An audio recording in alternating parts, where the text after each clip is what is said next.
जेनो wasters theorems होता क्या है, तो इसका देखिए नॉर्मल सा एक डेफिनेशन होता है, every bounded sequence, every bounded sequence okay has a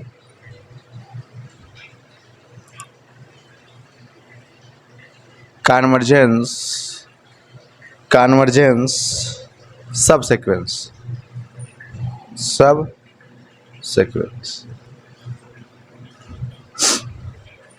ठीक है।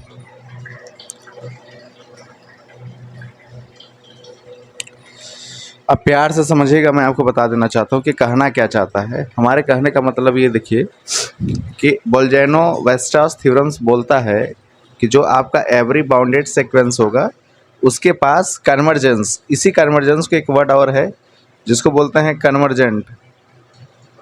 कन्वर्जेंट सब सीक्वेंस होता है। हमारे कहने का मतलब ये है, अगर मैं आपको स्पष्ट भाषा में कहना चाहूँ तो ये चीज़ मैं क्लियर कर दूँ कि पहली चीज़ ये इसका थ्योरम यही है कि every bounded sequence has a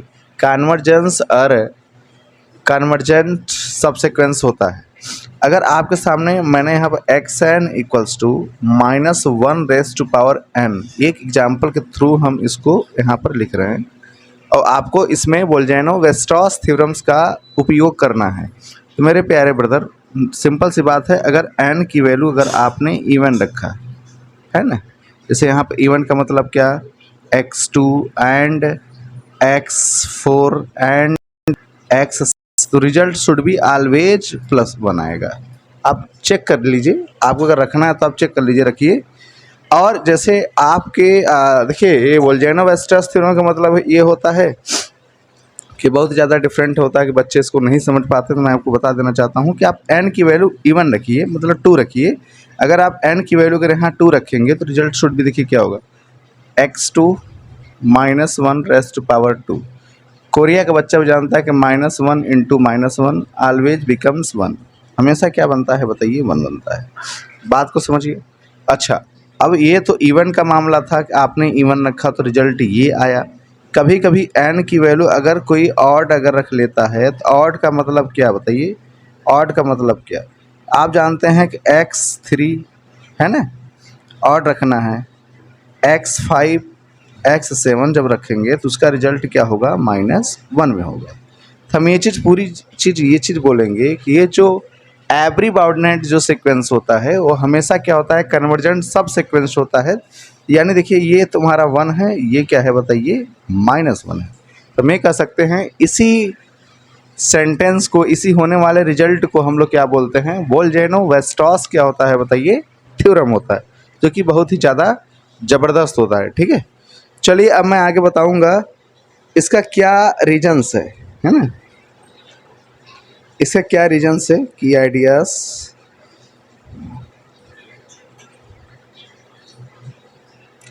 अब ये काम कहाँ करता है, सबसे बड़ी बात होती है कि ये काम कहाँ पर करता है। ठीक है, ये काम कहाँ पर करता है, हम इसकी बातचीत करेंगे, बहुत ही ज़बरदस्त होता है भाई। देखिए इसका वर्क कहाँ होता है, समझने की कोशिश करिए, वर्क कहाँ,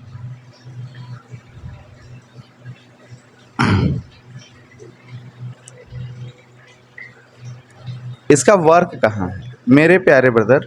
ये पॉइंट रियल एनालिसिस में इसका यूज होता है। अगर कहीं पर आपको ऐसे करके आर अगर बना है, इसका मतलब होता है कि रियल, इसका मतलब क्या होता है, रियल जगह इसका क्या है बताइए, यूज है। रियल नंबर पर क्या है बताइए, इसका यूज है, तो क्या लिखेंगे बताओ, रियल, इसके बाद क्या लिखेंगे बताओ, नंबर। इसका जो यूज है बेटा, यह मेरे प्यारे भाई, ये हमेशा रियल नंबर्स पर ही यूज होता है। एक होता है देखो ऐसे आर बनाया जाएगा डबल रिपीट में, एक बार यहाँ आर, ऊपर क्या है बताइए, एन है ना। अगर आपसे अगर कोई पूछेगा इसका अब इस्तेमाल कहाँ है, अभी तो r equals to real number पे था, अब आर एन तरीके से है। तो आर एन का मतलब सिंपल सी बात है कि यूक्लिडियन, यहाँ पे आपको लिखना पड़ेगा क्या, यूक्लिडियन है ना, यूक्लिडियन स्पेस में भी इसका यूज होता है। ठीक है, इसका यूक्लिडियन स्पेस में भी इसका क्या होता है बताइए, कार्य है, यानी वर्क है इसकी 100%। ठीक है।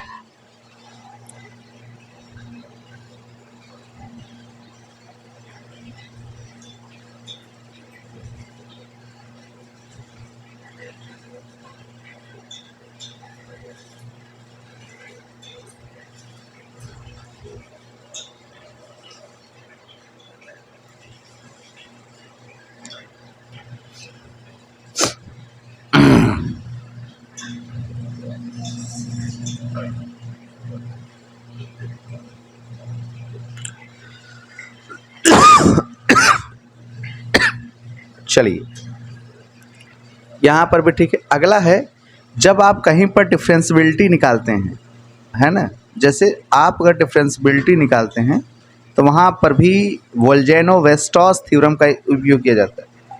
डिफरेंशियबिलिटी अगर निकालते हैं तो वहाँ पर भी इसका बहुत ही शानदार तरीके का यूज है। ठीक है। अच्छा, कभी कभी आप क्या करते हैं बताइए, इंटीग्रेशन अगर निकालते हैं तो 4 में क्या है बताइए, इंटीग्रेशन। अगर इंटीग्रेशन आप फॉलो करते हैं तो वहाँ पर आप नोटिस किए होंगे हमेशा हम लोग वोल्जेनो-वेस्टॉस थ्योरम का इस्तेमाल करते हैं। 5 नंबर की बात करूँगा तो ये कॉम्पैक्टनेस जो होता है ना उसको भी निकाले, कंटिन्यूटी है, लिमिट जहाँ पे होती है कंटिन्यूटी के लिए भी इसका इस्तेमाल है, कंटिन्यूटी के लिए भी इसका इस्तेमाल किया जाता है ना, कंटिन्यूटी के लिए इसका इस्तेमाल किया जाता है। ठीक है। तो इसके और सारे फंक्शन है, मैं उसको समझाने की कोशिश करता हूँ और कहाँ कहाँ इसका यूज है। ठीक है। यूज ऑफ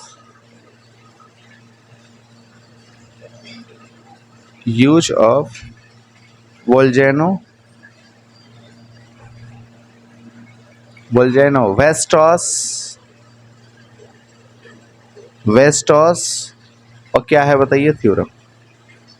वेस्टॉस क्या है बताइए, थ्योरम। इसका यूज कहाँ पर है मैं उसको बता देना चाहता हूँ। इसका यूज कहाँ का है, पहला है इन एनालिसिस। फर्स्ट इसका यूज है इन एनालिसिस में। एनालिसिस का मतलब क्या मेरे प्यारे भाई, एनालिसिस का मतलब क्या बताइए, एनालिसिस में इसका उपयोग किया जाता है। इन एनालिसिस में इसका उपयोग किया जाता है। इन एनालिसिस का मतलब क्या, जैसे एक तो लिमिट निकालने में, इंटीग्रेशन निकालने में, है ना, एक तो डिफरेंशियबिलिटी निकालने में इसका इस्तेमाल किया जाता है।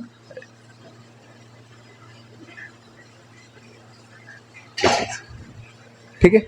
पहला क्या था, इन एनालिसिस में। इन एनालिसिस का मतलब क्या कि वोल्जेनो-वेस्टॉस जो थ्योरम होता है उसका उपयोग लिमिट में या इंटीग्रेशन में और प्लस डिफरेंशियबिलिटी में निकालने के लिए किया जाता है। अगला होता है, अगर मैं बात करूंगा इसका ऑप्टिमाइजेशन में, किस में होता है, इन ऑप्टिमाइजेशन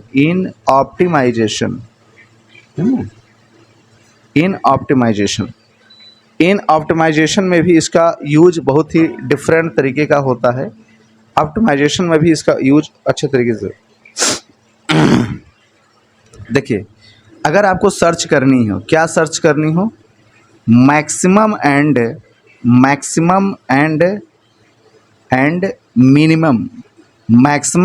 मिनिमम अगर आपको बाउंडेड सेट अगर ढूंढना है तो वहाँ पर भी किसका इस्तेमाल किया जाता है बताइए, किसका इस्तेमाल किया जाएगा बताइए, ऑप्टिमाइजेशन का। ठीक है, वहाँ पे इन ऑप्टिमाइजेशन का यूज होता है। ठीक, आगे क्या है बताइए, टोपोलॉजी या कम्पैक्टनेस जो होता है, टोपोलॉजी। जब आप टोपोलॉजी पढ़ेंगे तो टोपोलॉजी में भी इसका इस्तेमाल किया जाता है। हेनरी बोरियल थ्योरम्स के अकॉर्डिंग टोपोलॉजी में भी इसका इस्तेमाल है। 4th नंबर पे आता है मेरे प्यारे ब्रदर, फंक्शन एनालिसिस में भी इसका काम आता है।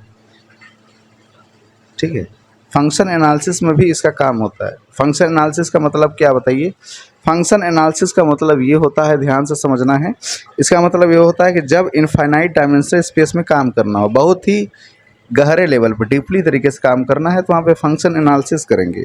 और बाउंडेड सीक्वेंस के वीक या स्ट्रॉन्ग लिमिट लेने के लिए या तो आपको वीक लिमिट लेनी है या तो आपको कौन सी लेनी बताइए, स्ट्रॉन्ग लिमिट लेनी हो तो वहाँ पर भी आपका वेल भाई अगर आपसे एक बहुत शॉर्ट में अगर कोई पूछना चाहे कि हाँ वेल्जनो जो इसमें दिया था वेल्जनो वेस्टॉस थ्योरम्स का शॉर्टेक्स क्या है, बाउंड जो इसका बाउंडेडनेस होता है, जो इसका बाउंडेडनेस होता है, बाउंडेडनेस प्लस और आपका सब